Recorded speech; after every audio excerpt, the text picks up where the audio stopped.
Welcome back, everybody, to another deep dive. And today we're diving into a book with a pretty interesting title, Happy Sexy Millionaire. It's by Steven Bartlett. Oh, yeah, I know that book. And, when I first saw the title, I don't know about you, but I was picturing, like yachts and champagne and Private jets. private jets and all that jazz. Yeah, all the things. But we're actually going to dig a bit deeper than that today because the book is really about uncovering what Bartlett really means by fulfillment and love and success. Right. It's more than just the material stuff. Exactly. And some of his ideas are really pretty counterintuitive, like he actually thinks follow your passion Hmm. is bad advice. Yeah. He really challenges some of those, those common sayings. Well, those things you hear all the time. Right. And what's interesting about Bartlett is, he kind of embodies that whole, be careful what you wish for thing, because he actually achieved the whole millionaire part really young. Yeah. He built these massive businesses, but then realized it didn't, make him happy. That doesn't always equal happiness, huh? Not always. Interesting. Yeah. So he's really trying to, kind of reconcile those two sides, Yeah. the wanting and then the getting. Okay, so let's get into some of those unexpected truths that he talks about in the book. He starts by tackling this idea of enough. And he even talks about how his childhood in Botswana, where life was much simpler, really contrasted with growing up poor in the UK. Hmm. What's he getting at there? I think he's getting at how our brains are just wired to compare. Yeah. It's like a survival mechanism, right? Back in the day, it helped us figure out, who had more resources, who was, higher up. Right. But nowadays, especially with, social media and everything, Oh, yeah. that comparison game Yeah. can just be, totally toxic. So true. It's like you're constantly seeing these, perfect lives, and it's easy to fall into that trap of feeling like you're never enough. Exactly. And then you start feeling bad about yourself.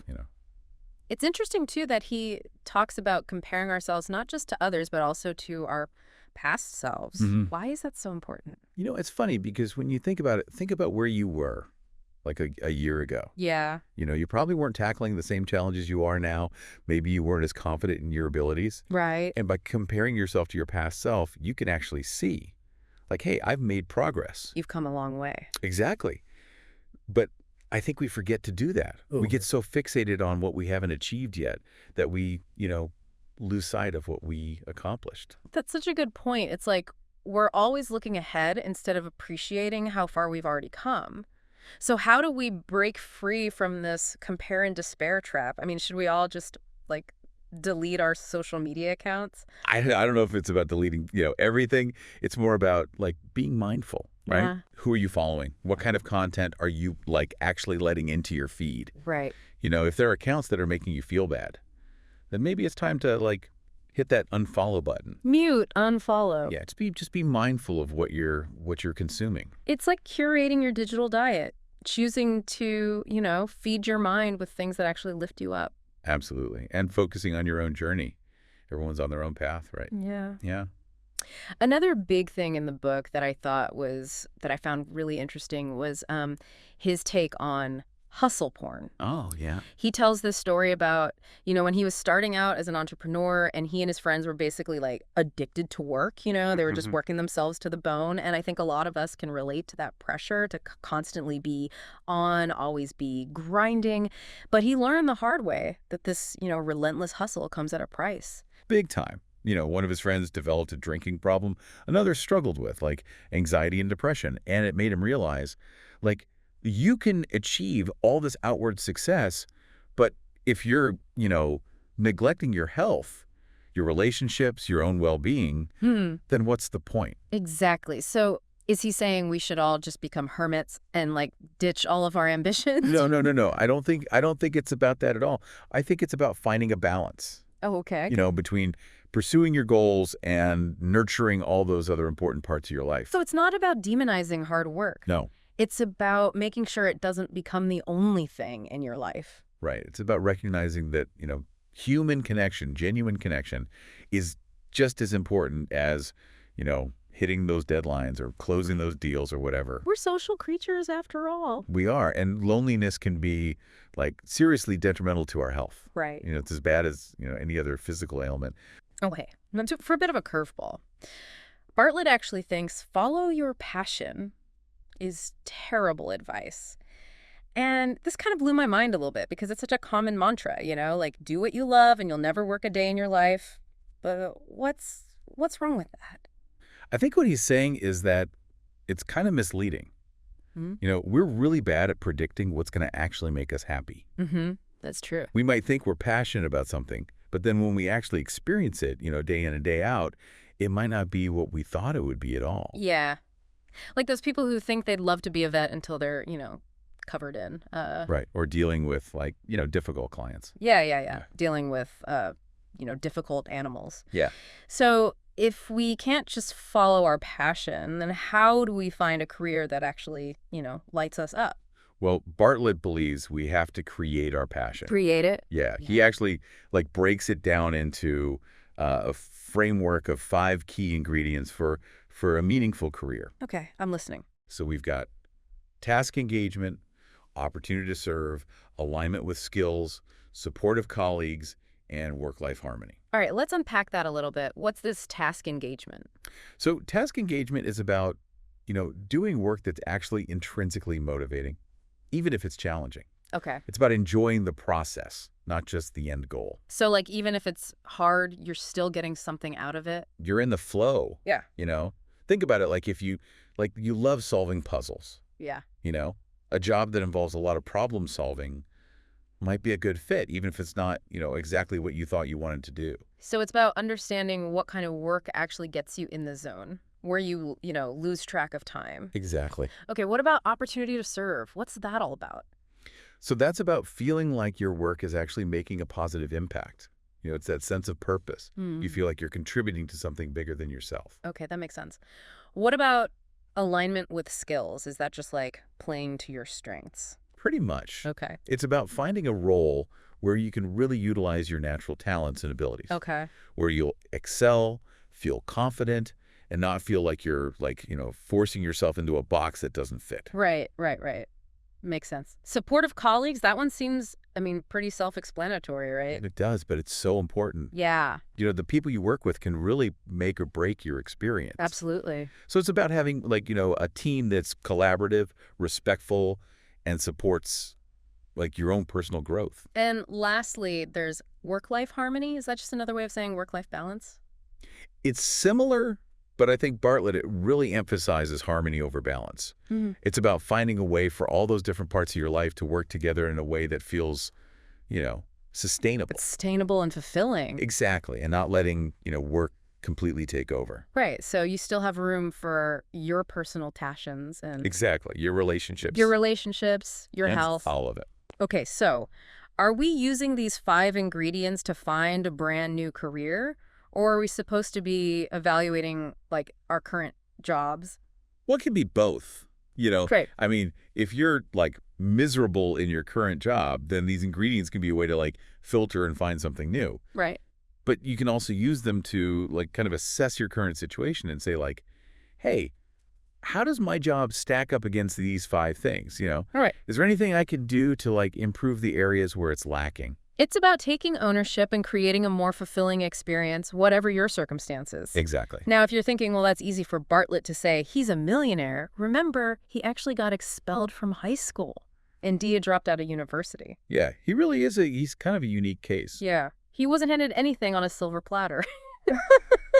Which leads us to another super interesting concept, skill stacking. Oh, yeah, this is a big one. Yeah, so Bartlett actually believes that it's more valuable nowadays to be really good at a handful of different things than to be the absolute best at just one. Right. Be a jack of all trades, master of some. Kind of, yeah, but more like a Swiss Army knife, You've got all these different tools. So how do we even begin to build a skill stack? It's not as hard as you might think. Okay. First, you got to take stock. What are your existing skills? Anything you'd say you're in the top 10% for. Okay. Whether it's writing or public speaking, coding, even cooking. So it doesn't even have to be professional. No, it's about recognizing your natural strengths. Okay. And then once you have that list, you got to identify the top 2 or 3 skills that are considered essential in your industry. Okay. So let's say, you're a marketer. Those essential skills might be, copywriting, social media marketing, analytics. And be honest with yourself.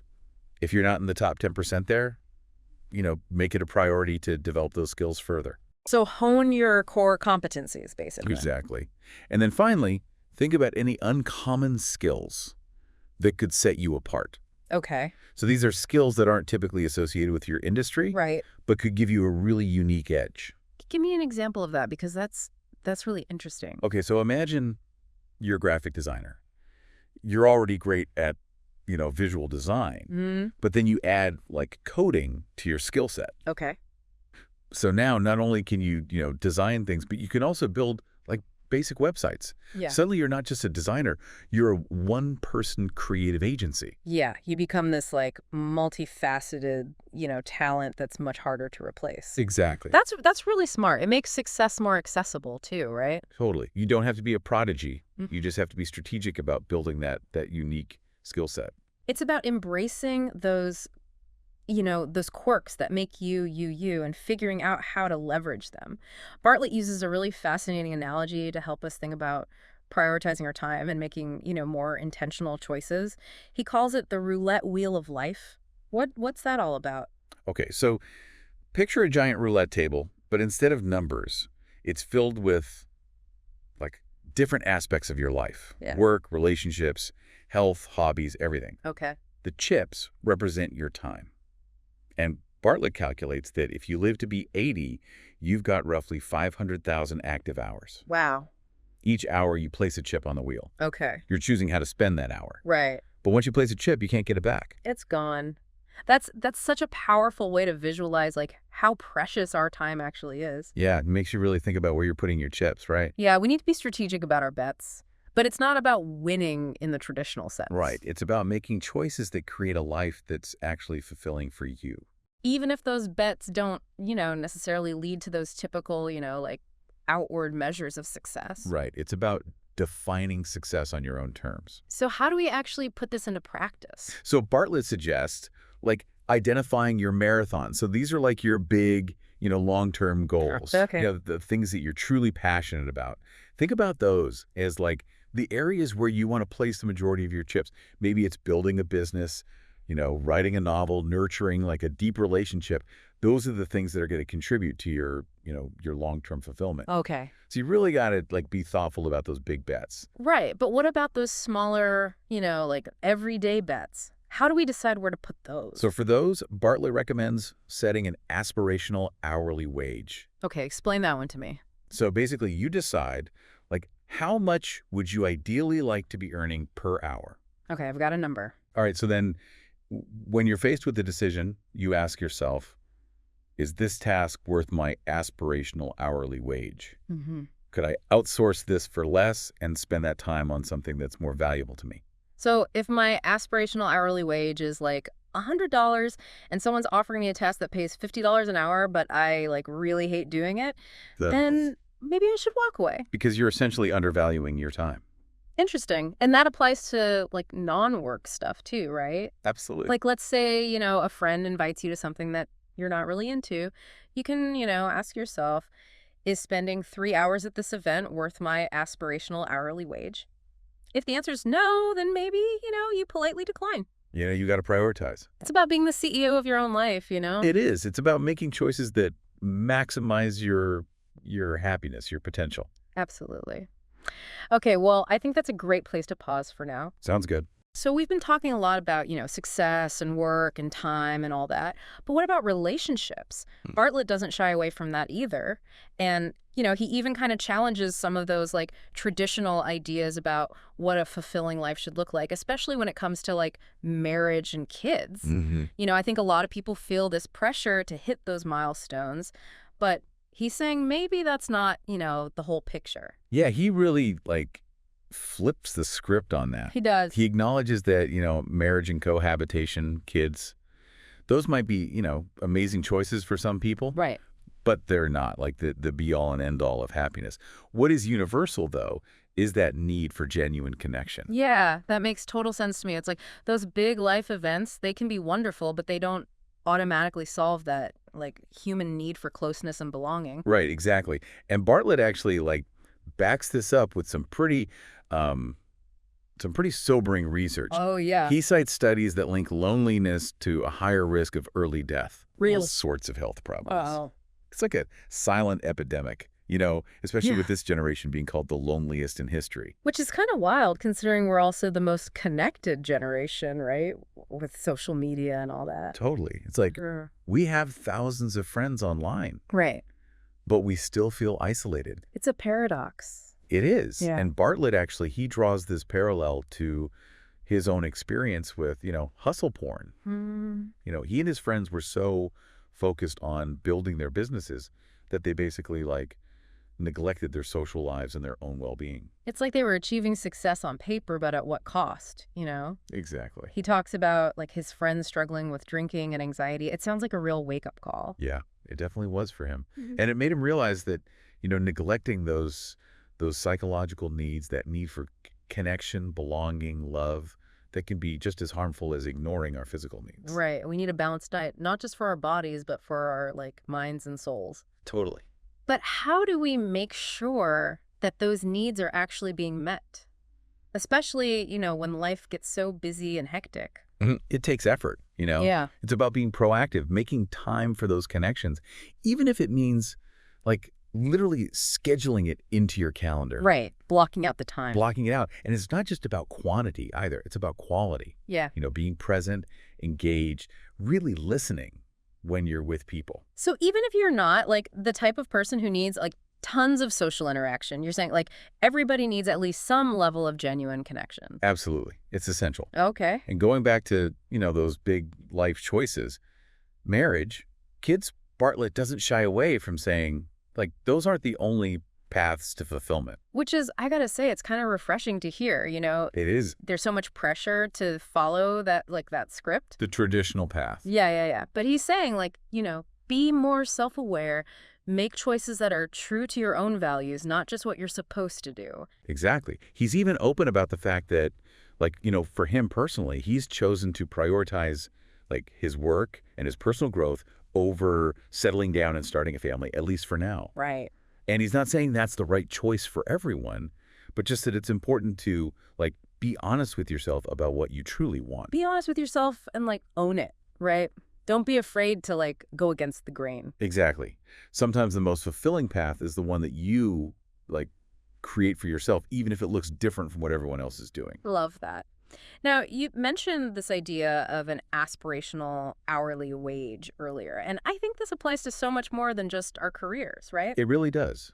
Remember, it's about figuring out how much you would ideally like to be earning per hour, and then using that as, a benchmark for how you spend your time. So, if my aspirational hourly wage is, let's say, $100, and someone offers me a task that pays $50 an hour, but it's something I, dread doing, I don't enjoy it, it doesn't align with my values. You say no. I should say no, because I'm basically undervaluing my time. Exactly. And this works for non-work stuff too. Mm-hmm. Let's say your friend invites you to an event that you're not really going to enjoy. You could think, okay, is spending 3 hours at this thing worth, my aspirational hourly wage? Right. If the answer is no, then, maybe you politely decline. It's all about being, intentional with your time. Yeah. And your energy. It can even help with, outsourcing stuff, right? If, you hate doing laundry and your aspirational hourly wage is way higher than what you would pay to have someone else do it. Outsource it. Maybe it's a worthwhile investment. Totally. It's about being, like we said, the CEO of your own life. Making choices that, that actually make you happy, that maximize your potential. Exactly.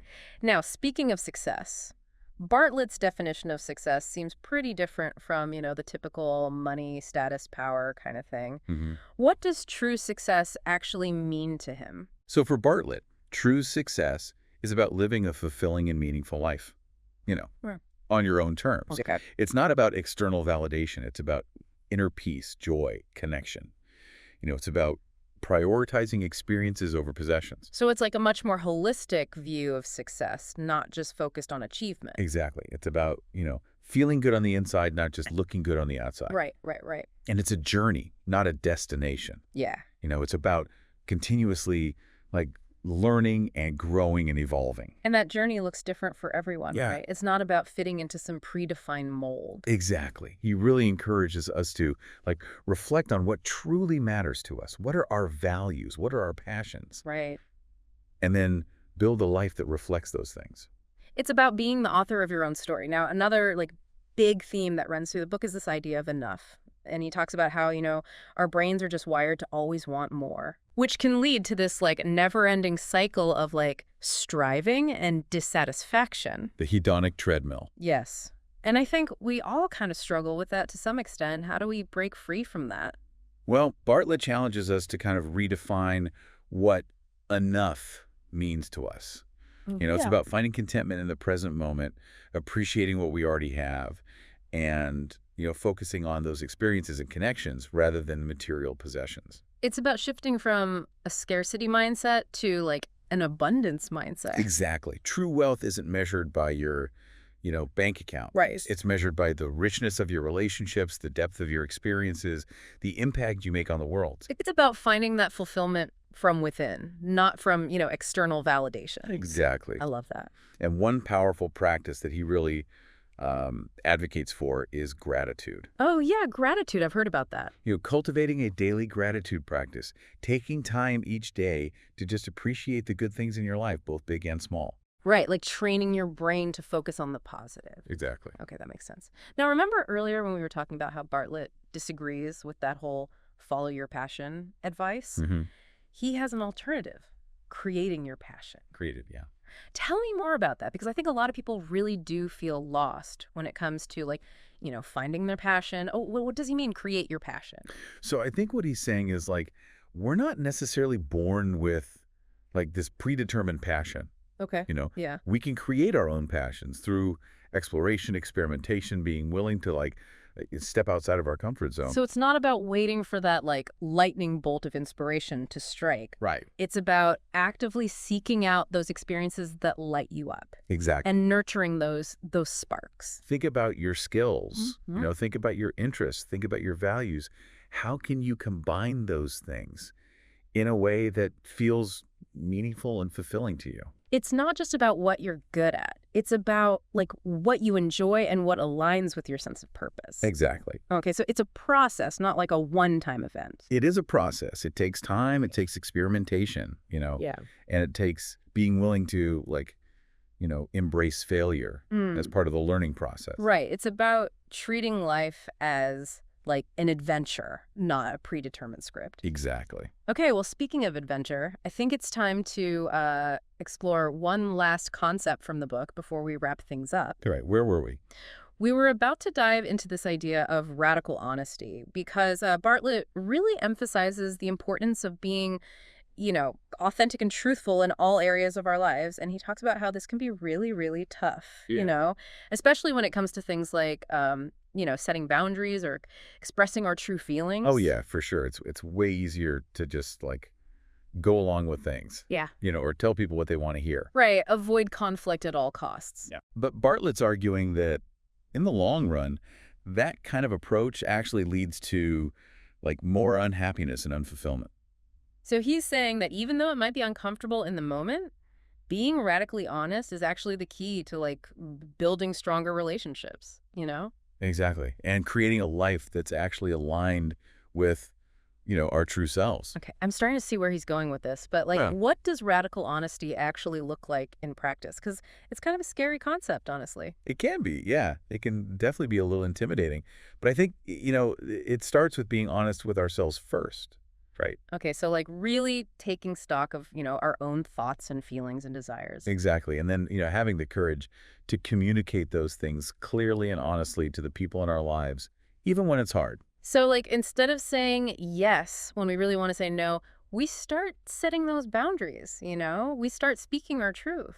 Exactly. And it's not about being brutally honest or hurtful. Right, because that's not what we're going for here. No, it's about being compassionate, but also direct and authentic. It's about respecting yourself and your needs, while also respecting the other person.